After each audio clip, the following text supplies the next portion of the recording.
Halo Sobat Vokasia, pada video kali ini saya akan memperkenalkan kalian dengan React.js dan bagaimana kita bisa menggunakannya untuk membuat sebuah tampilan antarmuka sebuah website yang interaktif dan reusable.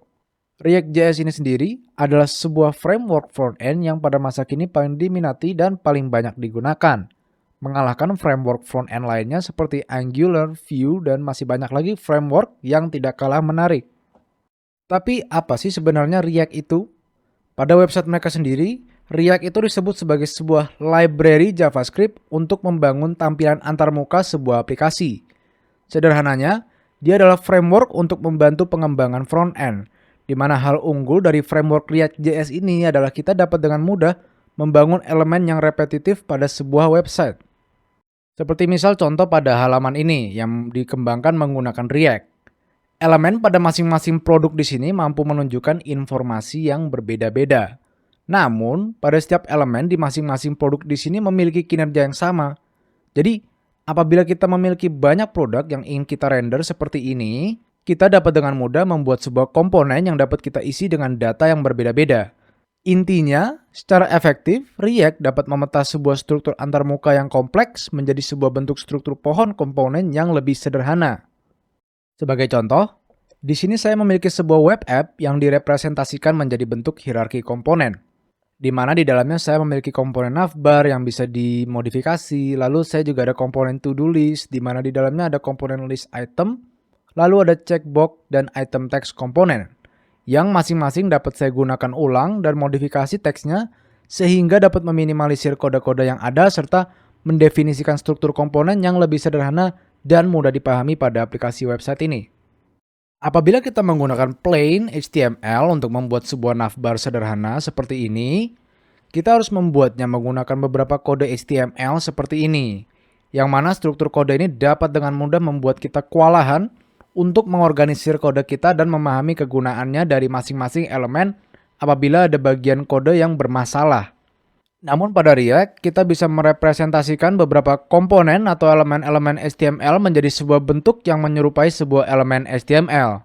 Sederhananya, ini seperti kita membuat sebuah elemen HTML custom, di mana kita bisa mendefinisikan styling serta fungsinya sendiri. Lalu kita bisa menggunakannya layaknya sebuah elemen HTML seperti biasa dalam keseluruhan struktur aplikasi website kita, sehingga kodenya menjadi lebih bersih, reusable, dan modular. Jadi ini semua pastinya bagus secara praktek di mana kode website kita bisa menjadi lebih bersih serta mempermudah aplikasi web kita untuk di-scaling lebih lanjut. Di mana yang kita ketahui sebelumnya, kita umumnya memisahkan HTML, CSS, dan JavaScript kita ke dalam file yang terpisah. Namun, pada React, yang umumnya dilakukan adalah mengambil beberapa bagian dari kode HTML, CSS, dan JavaScript ini ke dalam satu komponen sehingga setiap komponen memiliki styling dan fungsinya tersendiri. Dan pastinya kita bisa membuat beberapa komponen ini di mana masing-masing memiliki styling dan fungsi yang berbeda-beda.